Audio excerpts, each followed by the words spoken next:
Now call attention notice number 35 of 2025 given notice by Abdul Basit Saab. Ji Basit Saab.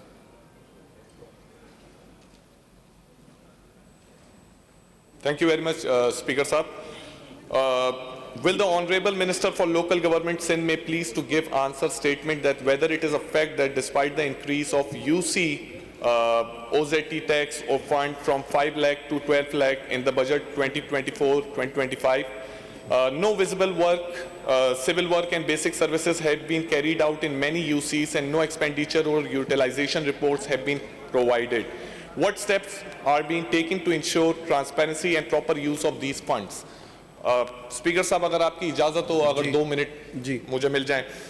Speaker साहब इस assembly में इस ऐवान में हम लोग सब प्रॉब्लम्स बताते हैं, इश्यूज बताते हैं। ये एक बहुत अच्छा डिसीजन लिया गया था इस असेंबली की तरफ से ही, एक बजट में पास किया गया था 2024-2025 में। ओजेटी के जो पैसे हैं एक यूनियन काउंसिल को जो मिलते थे वो 5 लाख थे जो सैलरीज में चले जाते थे और वो छोटे मोटे काम नहीं कर पाते थे। फिर उसको इंक्रीज करके हमने 12 लाख कर दिए। 7 लाख एडिशनल अमाउंट हम दे रहे हैं, जिसमें अभी मेयर साहब ने भी अभी जो रिसेंट वाकयात हुए उस पर भी अभी बयान दिया है कि 1 लाख और देंगे हम इनको गटर के ढक्कन लगाने के लिए, तो 13 लाख रुपए होते हैं। सर मैंने थोड़ी कैलकुलेशन करी सिर्फ कराची को रखते हुए 246 मेरे ख्याल से यूनियन काउंसिल्स हैं। अगर 7 लाख रुपए एक यूनियन काउंसिल को सर बचते हैं और ये 18 महीने हो चुके हैं तो ये तकरीबन 3 अरब रुपए हमने एडिशनल दिए इन यूनियन काउंसिल्स को। 3 अरब रुपए सिंध गवर्नमेंट ने दिए इन यूनियन काउंसिल्स को। अब क्वेश्चन ये है कि सर कि जब आवाम जाती है इस यूसी चेयरमैन के पास वो कहते हैं फंड्स नहीं है।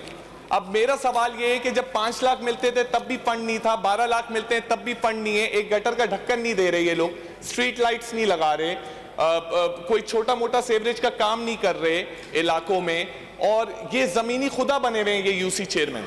अब सवाल ये पैदा होता है कि हम कहते हैं अवामी नुमाइंदे सुप्रीम होते हैं, तो अवाम क्या सुप्रीम नहीं होती? क्या हम इनसे सवाल भी नहीं कर सकते? अवाम इनसे पूछ भी नहीं सकती कि पैसा कहाँ लग रहा है? तो मेरी गुजारिश होगी इस असेंबली से, और ये बहुत अच्छा इनिशिएटिव होगा कि इस यूनियन काउंसिल्स को के लिए मैंडेटरी किया जाए कि मंथली जब ये 12 लाख रुपए का एक्सपेंडिचर करे अपने नोटिस बोर्ड पे लगाए कि इन्होंने कितने गटर के ढक्कन लगाए, कितनी स्ट्रीट लाइट्स लगाई हैं, कौन सी पानी की लाइन डलवाई है, कौन सा सेवरेज का काम कराया है। तो ये प्लीज आपसे पार्लिमानी सेक्रेटरी साहब से उम्मीद रखता हूं कि इस पर कुछ ऐसा पॉजिटिव आंसर देंगे कि कोई सोल्यूशन निकले। 3 अरब रुपए दे चुके हैं, 3 साल और हैं, मेरे ख्याल से 8-10 अरब रुपए हम और दे देंगे, लेकिन करप्शन नहीं रुकेगी जब तक हम ऑन ग्राउंड काम होते हुए नहीं देखेंगे, अवाम को अकाउंटेबल इनके पीछे नहीं लगाएंगे। जब तक ये अकाउंटेबिलिटी और ट्रांसपेरेंसी नहीं होगी तो करप्शन तो होगी। ये पैसे हाँ 12 लाख से 20 लाख कर दें तब भी इसका रिजल्ट कुछ नहीं आना। तो आपसे गुजारिश है कि पॉइंट आ गया बासित साहब, पॉइंट आ गया जी। कासिम सुमरो साहब।